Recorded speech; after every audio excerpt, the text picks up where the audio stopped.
이 시간에는 생태계에서 에너지의 흐름에 대해서 함께 공부해 보도록 하겠습니다. 자, 에너지의 흐름이 뭐냐?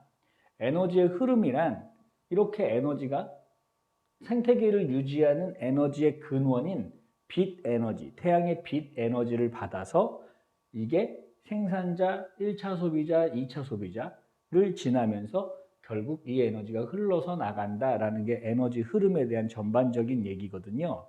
자, 그러면 이 과정을 잠깐 살펴볼게요. 여기서는 이제 계산하는 게 숫자들이 나올 건데 이제 그 과정을 지금은 계산하는 것보다는 전체적인 모양만 보려고 하니까 그냥 차분히 따라왔으면 좋겠어요. 자, 빛에너지에서 100만큼이 어느 단계로 생산자한테 들어왔습니다. 그럼 생산자한테 100이 들어오면 이 100을 생산자가 가지고 있다가 그랬다가 일부는 초식동물한테 전해주고 또 일부는 자기가 써서 호흡으로 내보내고 그리고 또 일부는 고사량 죽어서 고사량으로 버려지게 됩니다. 그럼 이 고사량은 분해자한테 전달되겠죠. 자, 그럼 1차 소비자는요. 1차 소비자인 초식동물은 생산자로부터 에너지를 유기물 형태로 받은 뒤에 이 유기물을 호흡을 통해 내보내고 사체 배설물 내보내고 그리고 육식동물에게 피식당함으로써 유기물이 전달되고 유기물에 있던 에너지가 전달되는 거죠. 그럼 육식동물 같은 경우는 호흡으로 또 내보내고 사체 배설물 나가고 그래서 결국에는 자기가 받은 에너지를 모두 내보내게 되는데 사체 배설물이나 생산자의 사체, 즉 고사량 같은 경우는 전부 분해자한테 전해진 뒤에 분해자가 호흡을 통해 31.5 이렇게 내보내게 되는데 결국 내보낸 양들을 다 더해보면 결과적으로 얼마가 되냐면 100이 되니까 처음에 받은 에너지 100을 최종적으로 다 내보내게 된다 이거네요. 자, 이게 에너지의 흐름이에요. 에너지의 흐름. 자, 그래서 이 부분 같은 경우는 계산하는 문제로 많이 나오니까 이 계산하는 과정을 한번 좀 살펴볼게요. 자, 이렇게 간단히 모식적인 그림으로 그려져 있는데 우리 친구들이 되게 어려워하더라고요. 우선요, 빛에너지가 있고요. 빛에너지 중에서 2000, 빛에너지가 가진 총량이 2000인데 그 중에 생물이 이용하지 못하고 처음에 그냥 버려지는 것들이 1974라고 숫자가 나왔어요. 그렇다면 생산자가 여기 처음에 빛에너지 받아들이는 게 생산자니까 생산자가 흡수하게 되는 에너지는 얼마냐면 26이 되겠죠. 26. 이게 되죠? 그럼 2000 중에서 1974 버리고 26을 흡수했으면 생산자가 가진 에너지는 26만큼이 됩니다.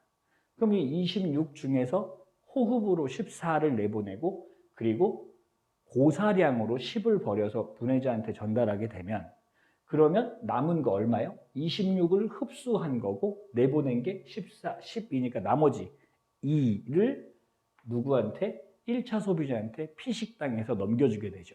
자, 이 과정을 잘 보세요. 생산자 유입한 에너지 얼마요? 26. 그리고 생산자가 유출한 에너지, 내보낸 에너지 얼마요? 내보낸 에너지의 총합이 26. 자, 이게 에너지 평형이에요.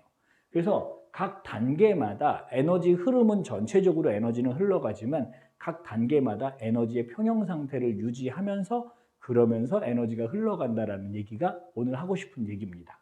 자, 그래서 자, 여기까지 왔어요. 생산자가 26을 받아서 14 호흡으로 내보내고 고사량 10 내보내고 이만큼이 남았어요.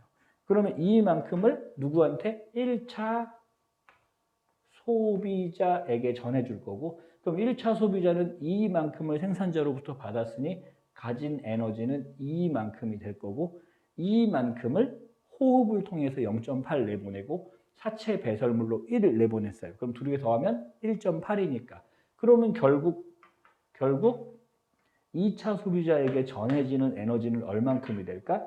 0.2에서 1.8을 빼니까 0.2가 전달되게 될 거고요. 그러면 0.2가 전달되니 0.2를 누가 갖고 있게 되고 2차 소비자가 갖고 있게 되고 2차 소비자가 받은 게 0.2니까 보유한 게 0.2인데 그 0.1을 호흡으로 0.1, 그 다음에 사체 배설물로 0.1을 내보내서 이 2차 소비자도 자기 자신은 받은 거 0.2, 내보낸 거 0.1에서 또 평형이죠.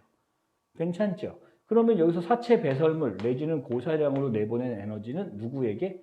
유기물 형태로 버려지게 되고 이 유기물은 누가 가지게 되는 거냐? 분해자가 가지게 되는 거죠. 분해자가. 그럼 분해자가 가진 에너지가 얼마만큼일까? 11.1이겠네요. 유기물에 11.1 있었고 분해자가 가진 에너지도 11.1. 그걸 어떻게 한다고요? 호흡으로 11.1을 내보내게 된다고요. 그러면 봐봐요. 처음에 들어온 게 26이고 각 단계에서 호흡으로 내보낸 양의 총합이 얼마냐 하면 요 합이 14.9니까 요 14.9하고 그 다음 분해자가 내보낸 11.1하고 더하면 26이 되죠. 그러니까 받은 게 전체적으로 생물계로 들어온 게 26만큼 에너지가 들어왔으면 결과적으로 나가는 총합도 호흡의 형태로 26이 나가서 전체적으로는 또 평형이 이루어진다라는 겁니다. 할 수 있을까요? 자, 요 그림은 자주 연습해 봐야 돼요. 생태 피라미드 요거 하나만 더 볼게요. 생태 피라미드. 생태 피라미드는 요 세 가지의 피라미드를 얘기합니다. 개체 수 피라미드, 생체량 피라미드, 그리고 에너지 피라미드. 자, 생산자에서 1차, 2차, 3차 소비자로 가는 동안 개체 수가 점점 줄어들고요. 생체량이 점점점 줄어들고요. 그리고 에너지가 점점점 줄어듭니다. 그래서 우리가 상위 영양 단계로 갈수록 감소하는 것들. 상위 영양 단계로 갈수록 점점 감소하는 것들이 뭐라고 정리하면 되는 거예요? 개체 수, 생체량, 에너지량. 요게 감소하는구나. 상위 단계로 갈수록. 자, 여기서 생체량에 대해서 친구들이 좀 궁금해 하는데요. 생체량이 뭐냐면 생체량은 다른 말로 뭐라고 부르냐? 얘를 생물량이라고도 불러요. 생물량이라고 부르거나 그리고 또는 현재 이 생태계 내에 있는 생산자들이 가진 유기물을 다 모은 거니까 이걸 현존량이라고도 합니다. 현재 존재하는 량 이렇게도 부르죠. 그래서 이 명칭은 여러 가지 될 수 있으니까 여러분 기억했으면 좋겠고 또 하나 반대로 올라갈수록 점점 증가하는 게 있어요. 올라갈수록 증가하는 거. 자, 감소하는 거 개체 수, 생체량, 에너지가 감소한다고 했고 점점 증가하는 거 세 가지가 뭐냐면 개체의 수는 줄지만 일반적으로 개체의 크기는 커지죠. 풀보다 생산자인 풀보다 1차 소비자인 토끼가 더 크고요. 1차 소비자인 토끼보다 2차 소비자인 여우가 더 크니까 개체의 크기가 대체로 증가한다라는 거예요.